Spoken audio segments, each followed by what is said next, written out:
Mwenyekiti wa bodi ya shule ya Liberman, Engineer Asa Mwaipopo, na kushukuru sana kwa ukaribisho huu, lakini shukrani hizo pia ziende kwa viongozi wote akiwemo mkurugenzi wa shule za Liberman Baba Joseph Babu Shio, mkuu wa shule ya Liberman Boys Secondary School Madam Fides Mkenda, wakurugenzi wa bodi mlioko hapa, mwenyekiti wa kamati ya wazazi, wanafunzi mlioko hapo wote, waandishi wa habari, tumsifu Yesu Kristo. Bila kuwasahau watumishi, wafanyakazi wote wa Liberman Boys Secondary School. Kwa niaba ya bodi ya wakurugenzi ya benki ya biashara Mkombozi na wafanyakazi wa benki hiyo ambao tumeongozwa na mkurugenzi mtendaji wa benki ambaye ameshajitambulisha, tunayo furaha kubwa sana kwamba siku ya leo tumepata nafasi ya kufika hapa. Na furaha hii tuna kila sababu ya kurejesha shukrani kwa Mwenyezi Mungu. Na hivyo basi niombe kwa pamoja tumpigie makofi mengi sana Mwenyezi Mungu kwa baraka zake anazoendelea kutuneemesha. Makofi mengi tafadhali. Mengi na mengi na mengi.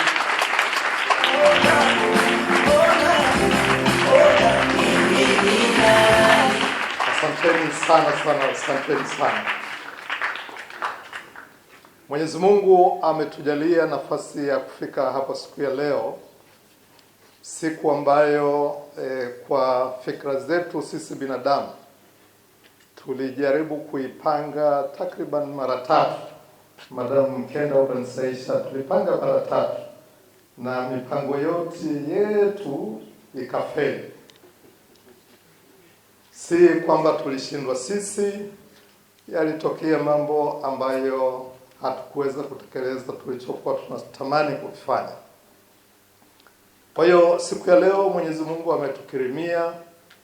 Tumeanza na mvua asubuhi. Wakati naamka mvua ilikuwa inanyesha, nikawa na hofu kwamba inawezekana tukaahirisha tena leo, lakini Mwenyezi Mungu anaendelea kutoa neema zake kwamba kile ambacho tumekusudia kifanyike leo kinatendeka. Niwashukuru sana Liberman Boys Secondary School, viongozi, wamiliki wa shule, wanafunzi kwa kutukaribisha hapa nyumbani kwenu siku ya leo. Tunalo zoezi moja ambalo ndio limetuleta hapa. Na zoezi hilo ni kutimiza ahadi ambayo tuliiweka mwezi wa 10 tulipofika hapa, au nilipokuwa hapa, nilipopata heshima ya kualikwa kama mgeni rasmi kwenye mahafali ya vijana wetu wa kidato cha 4. Na kwenye mahafali yale yalijitokeza mambo ambayo vijana mlisema kwamba mngeomba yaboreshwe, na mojawapo ilikuwa ni kuwepo kwa kompyuta za kutosha kwenye maabara yetu ya shuleni hapa, ili wanafunzi waweze kujifunza kwa ukaribu zaidi kompyuta. Tuliposikia ombi hilo, tulilipokea, tukatoa ahadi, na leo tuko hapa kutimiza ahadi hiyo. Kwa nini tuliguswa kushiriki kuchangia upatikanaji au uimarishaji wa maabara ya kompyuta? Hilo nadhani ni muhimu kweli lifahamike kwamba nini kilitusukuma sisi kama benki. Kazi yetu ni kutoa huduma za kibenki, na tunazitoa kweli kweli. Sasa kompyuta zinatuhusu nini mpaka tuzilete shuleni? Tumeleta kompyuta hizo kwa kutambua umuhimu wa teknolojia kwenye dunia hii tunayoishi sasa hivi, hasa kwenu nyinyi watoto wetu, wajukuu wetu mliokaa hapa, ambao mko kwenye kazi ya kusoma. Kazi yenu kubwa ni kusoma, na kwenye kusoma huko kwa dunia ya sasa hivi ni muhimu kweli kweli kutumia maarifa sahihi. Na maarifa haya, tofauti na miaka tulikotoka huko nyuma ambako tulikuwa tunakwenda maabara, unatembea kilomita 1-2 kwenda kwenye maabara ya mkoa au maabara ya taifa. Kwa dunia iliyopo sasa hivi, kompyuta inarahisisha mambo mengi sana sana, hasa kwenye kujifunza.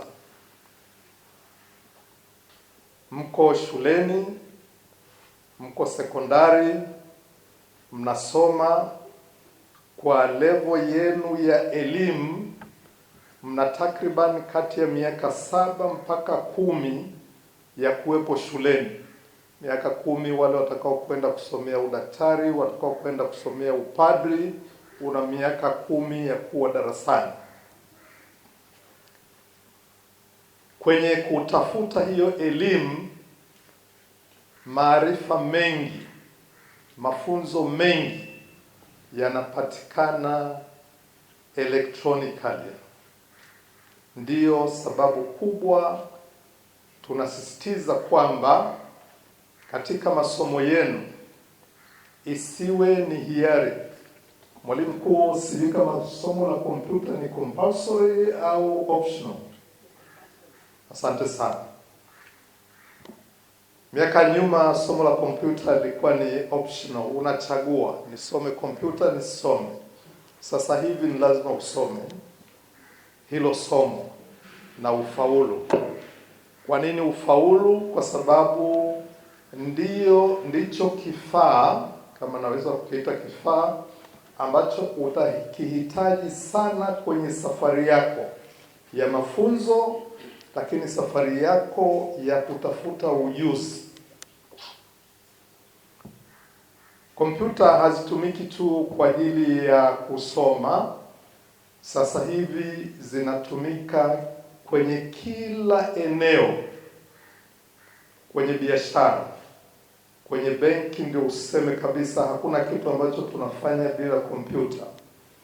Kwenye kukusanya data, takwimu mbalimbali, kwenye masuala ya ujenzi, kwenye masuala ya afya, kwenye masuala ya mazingira na kadhalika, unahitaji kompyuta ambayo ndiyo inaturahisishia kupata hizo taarifa. Mwezi wa 10 niliposimama hapa nikawashirikisha moja ya jambo aliandika mwandishi mmoja, ya kusema kwamba wakati wote ni lazima tuwe na kikapu au vikapu vitano. Kikapu cha kwanza kina elimu, kikapu cha pili kina ujuzi. Ile elimu peke yake bila ujuzi haina maana. Kikapu cha tatu kinahitaji uwe na mtandao wa watu sahihi. Kikapu cha 4 unatumia vikapu hivi vitatu vya mwanzo kupata mali, kupata rasilimali. Na ukitoka hapo unakwenda sasa kwenye kikapu cha 5 ambacho ni maadili yako. Dunia inakuonaje kimaadili? Naomba tuyakumbushike hayo matano ili mtakapokuwa mnatumia kompyuta hizi, mtakapokuwa mnatumia chombo chochote cha kielektroniki, isiwe tu ni kompyuta, hata simu zetu ambazo ni mbadala. Kuna namna ya kompyuta ndani yake, unatumia hiyo simu kupata maarifa, kupata ujuzi, kutafuta marafiki, kutafuta mali, kujijengea uadilifu. Ndiyo madhumuni ya kuwa na hili somo la kompyuta. Wanangu na jamii yote tuliokaa hapa, viongozi mlioko meza kuu, kila kizuri huwa kina kibaya chake. Ni vyema wakati tunazungumzia umuhimu wa somo la kompyuta, tuangalie pia na upande wa pili wa shilingi, ili wakati tunatumia kompyuta hizi tusije tukaenda kwenye huo upande wa pili wa shilingi ambao kwa kiasi kikubwa utakuwa ni hasi. Tunahitaji mpate maarifa ambayo ni chanya ya kuwajenga na sio maarifa hasi ya kuwabomoa. Ni matamanio yetu kwamba vifaa hivi vitawasaidia kuendeleza ujuzi wenu, kuendeleza maarifa, kuendeleza kile ambacho mnakifahamu, kwa kuwa wavumbuzi. Tunatamani kusikia kwamba Lieberman imetoa inventors, wavumbuzi wa jambo fulani. Muwe critical thinkers kwa kile ambacho mnakiona kule, taarifa mnazozipata ziwasaidie kuboresha maarifa mlionayo. Upande hasi wa matumizi ya kompyuta unakwenda kwenye uhalisia kwamba baadhi ya taarifa ambazo zinatolewa kwenye mitandao ya kijamii ni za kupotosha. Mjitahidi sana kuhakikisha kwamba hamtumii kompyuta hizi, hamtumii vifaa hivi, sio tu hapa shuleni, sababu hapa shuleni mnajifunza namna ya kutumia. Sasa mkitoka hapa mkienda huku mtaani na mnatumia simu zenu, mjihadhari sana kwenda kwenye mitandao hiyo, kupoteza muda wenu kufuata au kufuatilia taarifa ambazo ni hasi, taarifa za kupotosha. Na hilo ni moja ya mapungufu ya hivi vifaa vya kielektroniki. Lakini mapungufu yako mengi, tunaweza tukayataja moja baada ya nyingine. Electronic equipments zinasemekana, na ni ukweli, zinaelekea kudumaza uwezo wa binadamu aliopewa na Mwenyezi Mungu kwenye kufikiri. Inadumaza uwezo wetu wa kufikiri.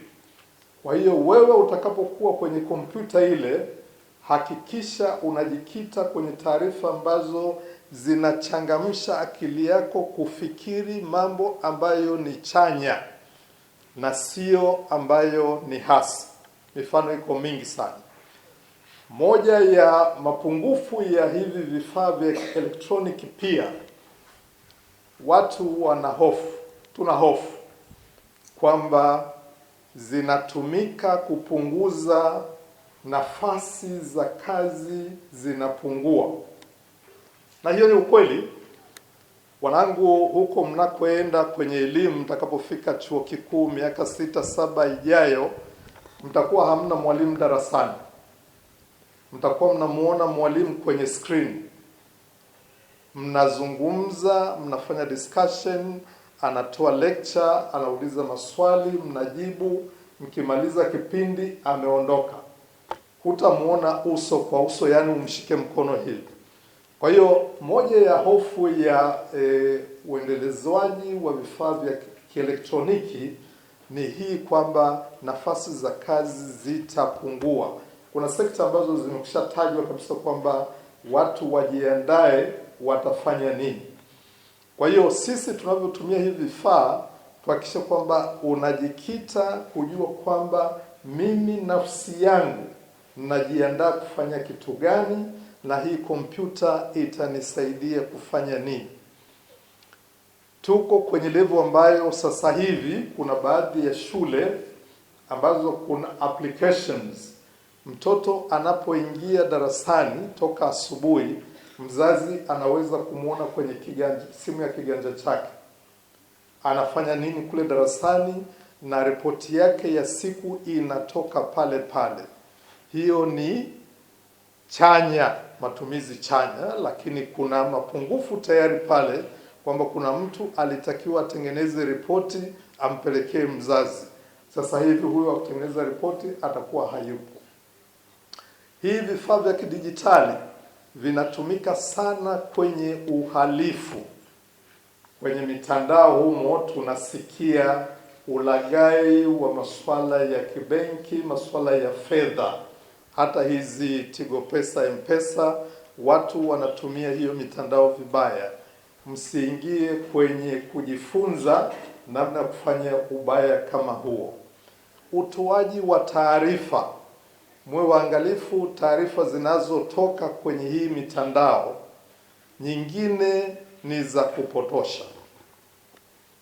Bila kuficha, jana na mimi meza kuu wengi ambao tulikuwa na simu za kiganjani tumeona taarifa za kupotosha kabisa, na unajiuliza mtu anatoa taarifa kama hii ya kazi gani? Kwamba mmoja wa kiongozi mkuu wa mihimili, mmoja ya mihimili iliyopo amefariki dunia, na picha na wakamwashia na mshumaa kabisa. Hiyo ni sehemu hasi ya matumizi ya mitandao. Kwa hiyo wanangu, mnapokuwa mnakwenda kujifunza hizi kompyuta, somo la kompyuta, mjikite kwenye kupata maarifa ambayo ni ya kuwajenga.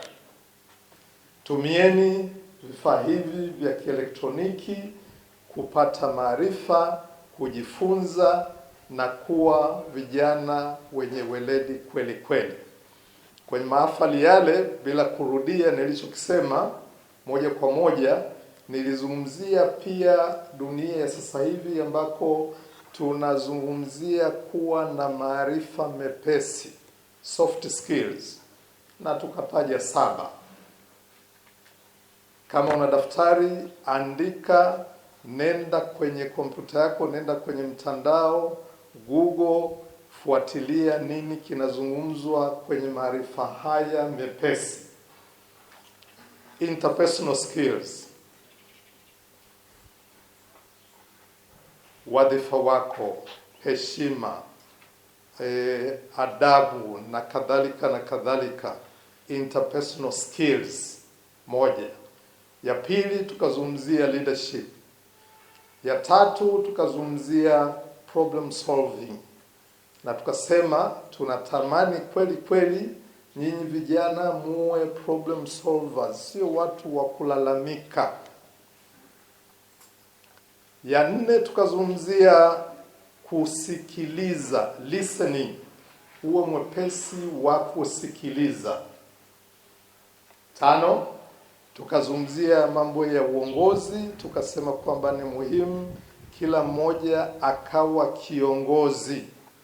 Wewe ulipo hapo, wewe binafsi, vijana wangu wa form 1, wewe ulipo hapo jitambue kwamba hata kama wewe sio monitor wa darasa, jitambue kwamba wewe ni kiongozi. Kiongozi unayemuongoza nani?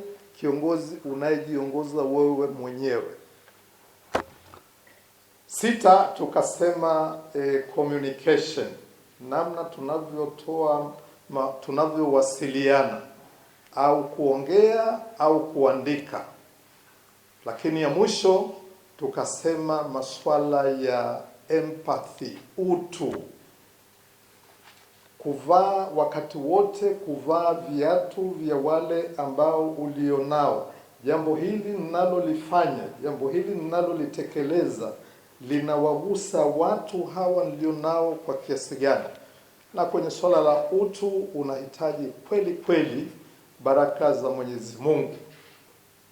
lazima uwe sahihi kabisa ili uweze kupata heshima ambayo dunia ndio inatamani. Dunia inatamani kuona watu, jamii tunatamani kuona vijana waliosimama kweli kweli. Hasa sisemi kwamba hapana, lakini kwa vijana wetu wa kiume ambao kwa bahati mbaya sisi wazazi tunalifahamu hilo.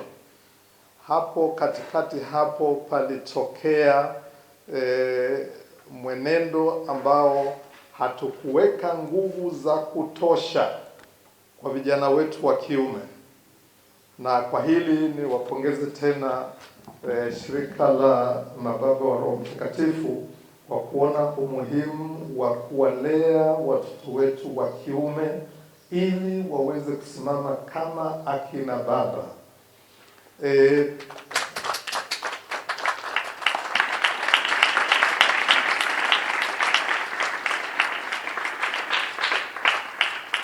Makofi hayo yanadhihirishia kwamba hili limepokelewa. Vijana wote tutasimama kama kina baba, kama baba. Ubaba unaanzia kwenye umri huu ulio nao kwa kujifunza maadili sahihi. Tukiuliza hapa, na wengine wataona aibu kusema, lakini ukweli ni kwamba kama kule nyumbani tuko kaka na dada, mara nyingi tulichokiona sisi wazazi, watoto wetu wa kiume hatuna ujasiri wa kujitokeza kusema mama, baba, tunaomba 1, 2, 3.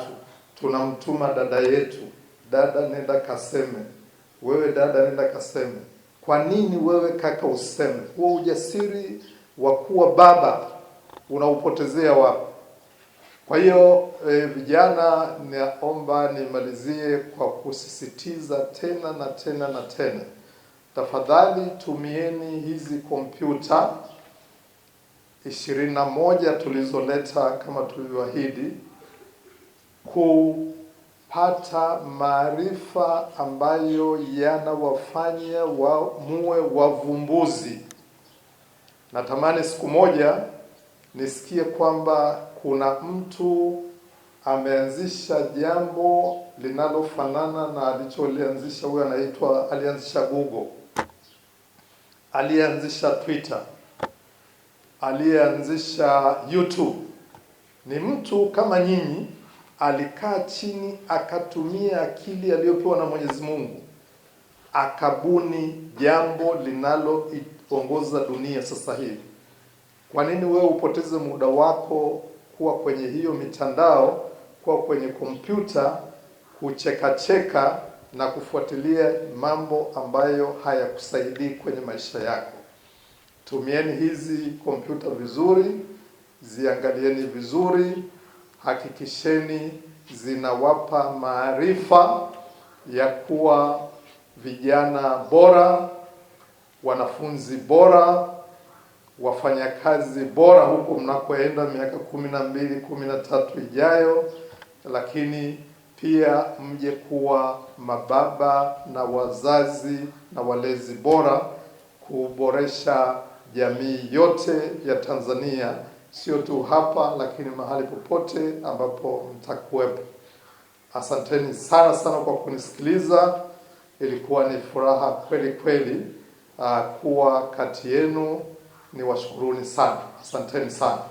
Makofi mengi sana. Makofi mengi sana. Hayatoshi vijana, naomba tuweze kuongeza tena makofi